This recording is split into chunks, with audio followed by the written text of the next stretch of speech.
Good evening friends, एक बार फिर से आप सभी का बहुत बहुत स्वागत है। मैं हूं बाल मुकुंद मौर्य और आप देख रहे हैं ज्ञान एक्सपी। तो फ्रेंड्स, आज के इस क्लास में भी हम इंपॉर्टेंट क्वेश्चन डिस्कस करेंगे, तो आप इस क्लास को लास्ट तक जरूर देखिएगा। आज हमने एक मेगा टेस्ट स्टार्ट किया था ज्ञान एक्सपी मोबाइल ऐप पे, जिसपे बहुत से लोगों ने टेस्ट दिया है। इसका रिजल्ट हम अलग से एक लाइव सेशन रखेंगे जिसमें हम अनाउंस करेंगे। तो टॉप 10 जितने भी स्टूडेंट्स होंगे उन सभी के नाम और मार्क्स भी हम बताने वाले हैं। लाइव सेशन कब होगा इसका नोटिफिकेशन आपको ज्ञान एक्सपी मोबाइल ऐप पे मिल जाएगा। तो अगर आपने ज्ञान एक्सपी मोबाइल ऐप डाउनलोड करके रखा है और आपने मेगा टेस्ट दिया है तो मैसेज के माध्यम से इसका लिंक भेजा जाएगा आप सभी को कि कब ये लाइव सेशन होने वाला है, जिसमें हम रिजल्ट को अनाउंस करेंगे। और हमने प्लान किया है कल भी इस मेगा टेस्ट को हम दोबारा से रीस्टार्ट करेंगे। तो अगर आपने अभी तक इस मेगा टेस्ट को नहीं दिया है तो एक बार फिर से ये मेगा टेस्ट रीस्टार्ट होने वाला है। कल की डेट में सुबह 9 से शाम 5 बजे के बीच होगा। तो अगर आपने आज नहीं दिया है तो आप कल इस मेगा टेस्ट को जरूर दीजिएगा। बहुत से लोगों ने इस मेगा टेस्ट को दिया और बहुत अच्छा फीडबैक रहा है। बहुत अच्छे और इंपॉर्टेंट क्वेश्चंस हमने इस मेगा टेस्ट के अंदर रखे थे जो कि same to same triples exam में पूछे गए थे। तो आप सब तैयार हो जाइए आज के टेस्ट के लिए और देखते हैं आज का सबसे पहला क्वेश्चन। तो आज का सबसे पहला क्वेश्चन है, एक stand alone malware computer program है जो खुद को दोहराता है और अन्य कंप्यूटरों में फैलता है। Operating system, warm, disc cleanup या फिर हार्डवेयर। बहुत बेसिक क्वेश्चन है। ऑप्शन बी राइट आंसर हो जाएगा। आप सभी को पता होगा, ऑप्शन बी राइट आंसर हो जाएगा इस क्वेश्चन का, वार्म। वार्म एक ऐसा मालवेयर प्रोग्राम होता है, एक तरह का वायरस होता है जो अपनी कॉपीज खुद क्रिएट करता रहता है।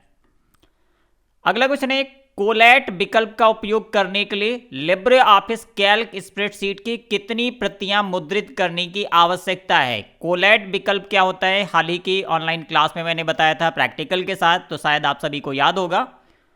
जब आप प्रिंट डायलॉग बॉक्स ओपन करते हैं तो वहां पे कोलैट विकल्प रहता है। इस विकल्प को अगर आप इस्तेमाल करना चाहते हैं तो कम से कम आपको 2 प्रतियां मीन्स 2 कॉपी प्रिंट करनी होगी। तो ऑप्शन ए राइट आंसर हो जाएगा 2। एक बार फिर से आप इसको देख लीजिए ताकि अगर इससे रिलेटेड कोई और क्वेश्चन पूछा जाता है तो आपको समझ में आए। जैसे मैंने यहाँ पे कंट्रोल पी प्रेस किया, अब यहाँ पे एक प्रिंट का डायलॉग बॉक्स आता है। यहाँ पे देखिए कोलैट का जो ऑप्शन है वो अभी डिसेबल्ड है। जैसे हम नंबर ऑफ कॉपीज एक से ज़्यादा करते हैं, जैसे हमने 2 किया, तो आप देख सकते हैं यहाँ पे कोलैट ऑप्शन इनेबल हो चुका है। अब ये कोलैट ऑप्शन क्या काम करता है, जैसे आप कुछ प्रिंट करना चाह रहे हैं और आपके जो कॉपी नंबर ऑफ कॉपीज हैं या जो पेजेस हैं वो मान लीजिए 3 पेजेस हैं। तो यहाँ पे देखिए एग्जांपल दिया हुआ है, अगर आपने कोलैट ऑप्शन इनेबल करके रखा है तो 1 2 3। अगर आप 3 पेजेस की 2 अलग अलग सेट बनाना चाहते हैं, जैसे नंबर ऑफ कॉपीज कितनी बनाना चाहते हैं 2, तो आप देखिए यहाँ पे पहले क्या होगा, पेज नंबर 1 2 3 प्रिंट हो जाएगा, फिर उसके बाद पेज नंबर 1 2 3 प्रिंट होगा। अगर आप इसको डिसेबल्ड कर देते हैं तो उस केस में क्या होगा, पेज नंबर 1 की 2 कॉपीज प्रिंट होंगे पहले, फिर पेज नंबर 2 की 2 कॉपीज प्रिंट होंगी और फिर पेज नंबर 3 की 2 कॉपीज प्रिंट होंगी। अगर आप इसको सेट बनाना चाहते हैं तो सिंपल क्या करेंगे, आप कोलैट ऑप्शन को इनेबल कर देंगे। अब आपको अलग अलग 2 सेट मिल जाएंगे। पेज नंबर 1 2 3 एक साथ प्रिंट हो जाएगा, एक कॉपी बन जाएगी, फिर दोबारा से क्या होगा, पेज नंबर 1 2 3 दोबारा से प्रिंट हो जाएगा, क्योंकि आपने यहाँ पे क्या किया, नंबर ऑफ कॉपीज रखी है 2। तो क्लियर हो गया, ऑप्शन ए राइट आंसर है 2 कॉपीज। मिनिमम 2 कॉपीज अगर आप प्रिंट करते हैं तो आप कोलैट ऑप्शन का इस्तेमाल कर सकते हैं। और अगला क्वेश्चन है, पारंपरिक एआई तकनीक में आज भी निम्नलिखित को छोड़कर सभी शामिल हैं। Parallel processing, pattern recognition, heuristics या फिर सर्चिंग। राइट आंसर क्या होगा, इंपॉर्टेंट क्वेश्चन है जो कि एआई से जुड़ा हुआ है। AI means artificial intelligence. Technology में आज भी निम्नलिखित को छोड़कर सभी शामिल हैं। राइट आंसर हो जाएगा ऑप्शन ए, पैरेलल प्रोसेसिंग का इस्तेमाल वर्तमान में एआई में नहीं होता है, जबकि पैटर्न रिकॉग्निशन, ह्यूरिस्टिक और सर्चिंग ये तीनों टेक्नोलॉजीज आज भी इस्तेमाल होती हैं। अगला क्वेश्चन है, फायरफॉक्स में प्रिंट विकल्प के रूप में पहुंचा जा सकता है। फायरफॉक्स क्या है, एक वेब ब्राउजर है। अगर आप फायरफॉक्स वेब ब्राउजर में कुछ प्रिंट करना चाहते हैं तो ये विकल्प किस मेन्यू में होता है, इससे रिलेटेड ये क्वेश्चन पूछा गया है।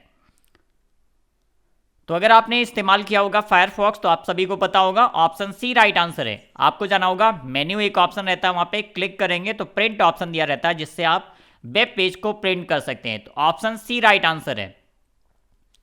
अगला क्वेश्चन है, खुदरा उद्योग में पॉस को केवल हार्डवेयर माना जाता है। तो क्या रिटेल इंडस्ट्री में पॉस मशीन को केवल हार्डवेयर के रूप में माना जाता है? राइट आंसर हो जाएगा फॉल्स। पॉस दो चीजों का कॉम्बिनेशन होता है, हार्डवेयर और प्लस सॉफ्टवेयर, दोनों का कॉम्बिनेशन होता है पॉस। तो पॉइंट ऑफ सेल इस तरह का भी एक क्वेश्चन पूछा जाता है, किससे मिलके बना होता है, तो ये हार्डवेयर और सॉफ्टवेयर दोनों से मिलके बना होता है। राइट आंसर हो जाएगा फॉल्स, ऑप्शन बी। अगला क्वेश्चन है जो कि सबसे ज्यादा पॉपुलर है, इसी तरह के और भी फंक्शंस पूछे जाते हैं, जैसे कि राउंड हो गया, या फिर सीलिंग की बात करें या फ्लोर की बात करें, जिसको हाल ही की क्लासेस में मैंने प्रैक्टिकल के साथ कई कई बार बताया, तो आप पिछले वीडियोस भी देखते रहिए। क्वॉशेंट 509.8, 7 का मान क्या होगा? क्वॉशेंट एक ऐसा फंक्शन होता है, जैसे मान लीजिए आप 7 को 2 से डिवाइड करते हैं तो रिजल्ट क्या आता है 3.5। अब ये क्या करता है, फिक्शनल वैल्यू को हटा देता है, मींस आपको रिजल्ट के फॉर्म में सिर्फ यहाँ पे 3 मिलेगा अगर आपने यहाँ पे क्वॉशेंट अप्लाई करके रखा है, तो आपको सिर्फ इंटीजर वैल्यू देता है। तो अगर आप 509.8 को 7 से डिवाइड करते हैं तो 72 पॉइंट समथिंग आता है, तो इसका राइट आंसर क्या हो जाएगा, ऑप्शन सी। ये question same to same values के साथ में ट्रिपल सी एग्जाम में पिछले कई महीनों से लगातार पूछा जा रहा है।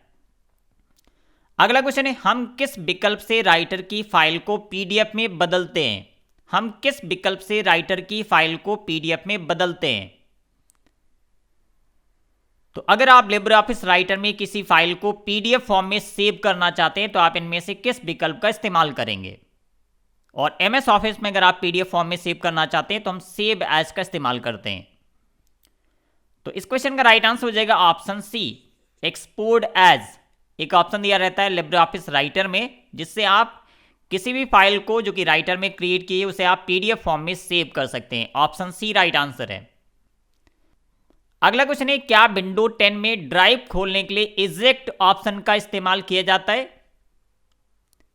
क्या विंडो 10 में ड्राइव खोलने के लिए, ड्राइव मींस जैसे कि सीडी ड्राइव या फिर डीवीडी ड्राइव, खोलने के लिए इजेक्ट ऑप्शन का इस्तेमाल किया जाता है? तो राइट आंसर हो जाएगा ट्रू, बिल्कुल सही। अगर आपने अपने सिस्टम में सीडी रोम लगा के रखा है और आप उसे इजेक्ट करना चाहते हैं तो आपको क्या करना है, जहां पे हमारे हार्ड डिस्क के पार्टीशंस दिखते हैं माई कंप्यूटर के अंदर या फिर दिस पीसी के अंदर, वहां पे आपको उस ड्राइव पे राइट क्लिक करना होगा, वहां पे इजेक्ट ऑप्शन दिया रहता है जिससे आप सीडी को बाहर निकाल सकते हैं। अगला क्वेश्चन है, स्लाइड चलने के दौरान हम सीधे मेन्यू में कैसे जा सकते हैं?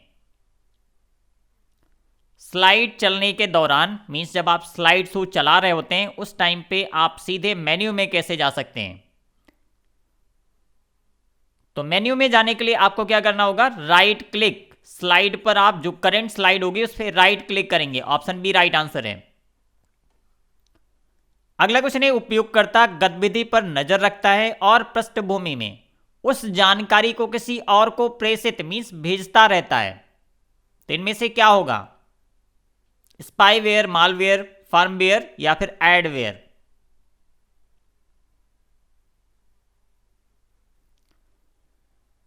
राइट आंसर है ऑप्शन ए, स्पाईवेयर। एक ऐसा सॉफ्टवेयर होता है, ये हार्डवेयर और सॉफ्टवेयर दोनों फॉर्म में हो सकता है, जो कि आपकी गतिविधियों को नजर रखता है और किसी और के पास इसकी जानकारी या इंफॉर्मेशन को भेजता रहता है, साझा करता रहता है।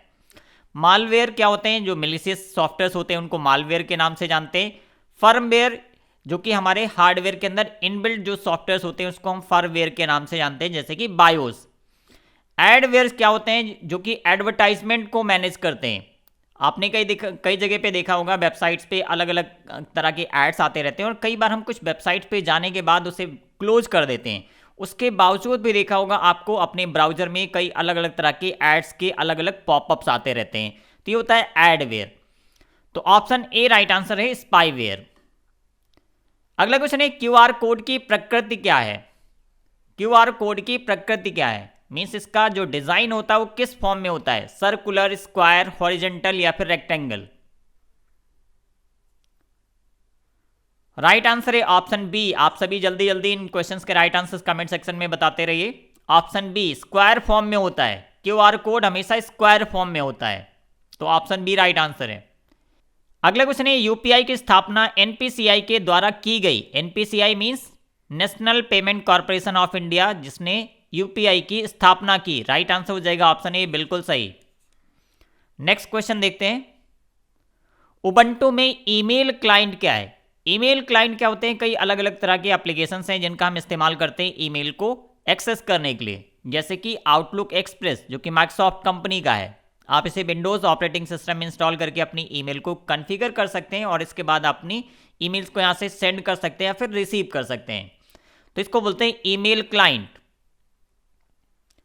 तो राइट आंसर हो जाएगा ऑप्शन ए थंडरबर्ड। ये भी एक ईमेल क्लाइंट होता है जो कि उबंटू ऑपरेटिंग सिस्टम में एक डिफॉल्ट प्री इंस्टॉल रहता है, आप इसका इस्तेमाल कर सकते हैं। तो ऑप्शन ए राइट आंसर है। अगला क्वेश्चन है प्रथम कंप्यूटर ENIAC किस पीढ़ी का है? प्रथम कंप्यूटर ENIAC किस पीढ़ी का है? राइट आंसर हो जाएगा ऑप्शन ए फर्स्ट। अब टाइम बहुत कम बचा है, आप प्रीवियस ऑनलाइन टेस्ट के वीडियोस देखते रहिए। जितने भी वीडियोस हमारे चैनल पे अवेलेबल हैं, आप अगस्त 2019 के बाद से किसी भी वीडियो को देख सकते हैं, क्योंकि जो CCC का सिलेबस है वो अगस्त 2019 में चेंज हुआ था। सेम सिलेबस 2020 में था, वही सेम सिलेबस 21, 22 और 23 में भी सेम सिलेबस होगा, क्योंकि CCC का सिलेबस लगभग 4 से 5 साल बाद रिवाइज होता है। तो आप अगस्त 2019 के बाद जितने भी वीडियोस हमारे चैनल पे अपलोडेड हैं उनमें से किसी भी वीडियो को देख सकते हैं, सभी में आपको इंपॉर्टेंट क्वेश्चंस मिलेंगे। तो आप इनमें से किस में लाइव स्ट्रीम कर सकते हैं? आप इनमें से किस में लाइव स्ट्रीम कर सकते हैं? Twitter, Instagram, YouTube. Option D right answer है, आप इन सभी में लाइव स्ट्रीम कर सकते हैं। ऑप्शन डी राइट आंसर होगा, ऊपर के सभी। अगला क्वेश्चन है लिब्रे ऑफिस में Ctrl+G का क्या उपयोग है? लिब्रे ऑफिस में Ctrl+G का क्या उपयोग है? Go to page, option A right answer हो जाएगा। गो टू पेज की शॉर्टकट की क्या होती है? इस क्वेश्चन को इस तरह से भी पूछा जा सकता है, तो आपको याद रखना है Ctrl+G गो टू पेज की शॉर्टकट की होती है। यूट्यूब पर लाइव वीडियो देखना क्या कहलाता है? यूट्यूब पर लाइव वीडियो देखना क्या कहलाता है? अपलोडिंग, डाउनलोडिंग, स्ट्रीमिंग या फिर इनमें से कोई नहीं? सिंपल सा क्वेश्चन है, स्ट्रीमिंग। Option C streaming. अगला क्वेश्चन है लिब्रे ऑफिस कैल्क में टेक्स्ट कलर किस मेन्यू से बदला जाता है? अगर आप टेक्स्ट का फॉन्ट साइज, टाइप या कलर चेंज करना चाहते हैं तो किस मेन्यू से चेंज कर सकते हैं? Format menu. Option B right answer हो जाएगा। तो ये क्वेश्चन काफी बेसिक है और सेम टू सेम इसी तरह से CCC एग्जाम में पूछे गए। लिब्रे ऑफिस में फाइल डिफॉल्ट रूप से किस नाम से सेव होती है? लिब्रे ऑफिस में फाइल डिफॉल्ट रूप से किस नाम से सेव होती है? जब भी आप कोई फाइल ओपन करते हैं तो आपने देखा होगा टाइटल बार पे फाइल का नाम दिया रहता है, तो डिफॉल्ट फाइल नेम क्या होता है? ऑप्शन ए राइट आंसर है, अनटाइटल नाम से होता है। जब आप कोई लिब्रे ऑफिस राइटर कैल्क में आप कोई फाइल ओपन करते हैं तो आप टाइटल बार पे देखेंगे, वहां पे लिखा होता है अनटाइटल्ड। अगर आप इसे सेव करते हैं तो डिफॉल्ट फाइल नेम होता है अनटाइटल। आप चाहें तो इसे चेंज कर सकते हैं। अगला क्वेश्चन है किसी इमेज को बड़ी स्क्रीन पर देखने के लिए प्लॉटर का उपयोग किया जाता है? किसी इमेज को बड़ी स्क्रीन पर देखने के लिए प्लॉटर का उपयोग किया जाता है? तो प्लॉटर एक आउटपुट डिवाइस होता है जिसको हम यूज करते हैं ग्राफिक्स या बड़े मैप को प्रिंट करने के लिए। तो राइट आंसर हो जाएगा ऑप्शन बी फॉल्स, क्योंकि बड़ी स्क्रीन पे किसी इमेज को देखने के लिए, पिक्चर को देखने के लिए प्रोजेक्टर का इस्तेमाल करते हैं। नेक्स्ट क्वेश्चन है क्या हैकर के द्वारा कंप्यूटर को हैक करना हमेशा गलत और दंडनीय है? ऑप्शन बी राइट आंसर हो जाएगा फॉल्स। कंप्यूटर को हैक करना हमेशा दंडनीय अपराध नहीं होता है।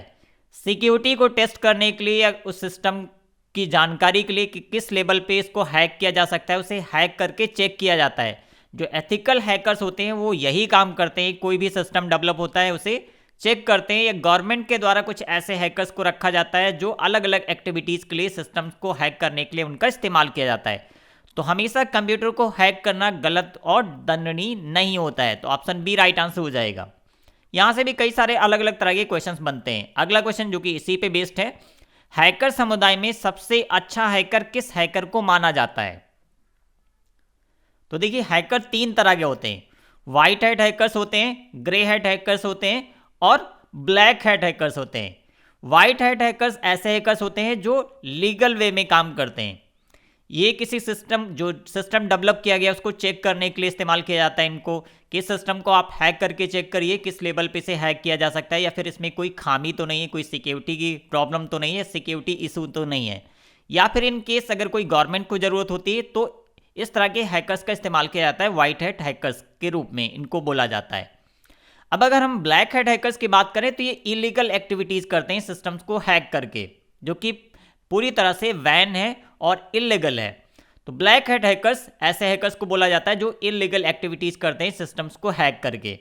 ग्रे हैट हैकर्स जो व्हाइट हैट हैकर्स और ब्लैक हैट हैकर्स दोनों तरह से काम करते हैं, उनको ग्रे हैट हैकर्स कहा जाता है। ओके, पूछा गया हैकर समुदाय में सबसे अच्छा हैकर किसे माना जाता है? तो क्लियर आपको समझ में आ चुका होगा, ऑप्शन ए राइट आंसर है, व्हाइट हैट हैकर्स। अगला क्वेश्चन है लिब्रे ऑफिस में विंडो का आकार नहीं बदला जा सकता है। जैसे हमने यहाँ पे लिब्रे ऑफिस ओपन करके रखा है, तो क्या इसके साइज को कम या ज्यादा नहीं किया जा सकता है? बिल्कुल आप कर सकते हैं। इसकी बाउंड्री लाइन पे जाइए, यहाँ पे माउस एरो आता है और इससे आप इसको छोटा कर सकते हैं या इसको बढ़ा सकते हैं। तो इसके साइज को बढ़ाया जा सकता है, चेंज किया जा सकता है। तो राइट आंसर क्या हो जाएगा? ऑप्शन बी फॉल्स, क्योंकि यहां पे लिखा गया है लिब्रे ऑफिस में विंडो का आकार नहीं बदला जा सकता है। अगला क्वेश्चन है स्टार्टअप योजना किसके लिए शुरू की गई? तो ट्रिपल सी एग्जाम में कुछ योजनाओं से जुड़े हुए क्वेश्चंस भी आते हैं, इस पे अलग से हमने एक प्लेलिस्ट बना दी है जो कि आपको हमारे चैनल पे मिल जाएगी, जहां पे गवर्नमेंट योजनाओं और बैंकिंग से रिलेटेड जो क्वेश्चंस पूछे आते हैं उससे रिलेटेड क्वेश्चंस आपको यहाँ पे मिल जाएंगे। तो ऑप्शन बी राइट आंसर हो जाएगा, उद्यमियों के लिए स्टार्टअप योजना की शुरुआत हुई। और अगला क्वेश्चन है निम्न कुंजी में से किसका उपयोग रीस्टार्ट करने के लिए किया जाता है? अगर आप अपने कंप्यूटर को रीस्टार्ट करना चाहते हैं तो उसकी रीस्टार्ट की शॉर्टकट की क्या है? इस क्वेश्चन को एक और तरह से पूछा जा सकता है, कंप्यूटर सिस्टम को रीस्टार्ट करने की शॉर्टकट की क्या है? राइट आंसर है option D, control plus alt plus del shortcut key का इस्तेमाल करते हैं। तो ऑप्शन डी राइट आंसर हो जाएगा। तो ये था आज की क्लास का लास्ट क्वेश्चन। उम्मीद करते हैं इस क्लास में काफी कुछ नया सीखने को मिला होगा। तो प्लीज हमारे इस वीडियो को लाइक और शेयर जरूर कीजिएगा और साथ में आप कमेंट सेक्शन में जरूर बताइए आज की क्लास में आपके कितने क्वेश्चंस करेक्ट हुए हैं। ज्ञान एक्सपी मोबाइल ऐप पे आज एक मेगा टेस्ट स्टार्ट हुआ था सुबह 9 बजे से शाम 5 बजे के बीच, जिसमें बहुत सारे लोगों ने एग्जाम दिया है। बहुत ही यूनिक क्वेश्चंस रखे थे हमने, जो सेम टू सेम जिस तरह से क्वेश्चन ट्रिपल सी एग्जाम में पूछे जाते हैं उसी तरह से क्वेश्चंस यहाँ पे भी थे। काफी अच्छे और यूनिक क्वेश्चंस थे। इसका रिजल्ट हम एक अलग से लाइव स्ट्रीम करेंगे, इसका नोटिफिकेशन आपको ज्ञान एक्सपी मोबाइल ऐप पे मिल जाएगा, भेज दिया जाएगा उसका लिंक, जहां से आप इसके रिजल्ट अनाउंसमेंट को देख पाएंगे।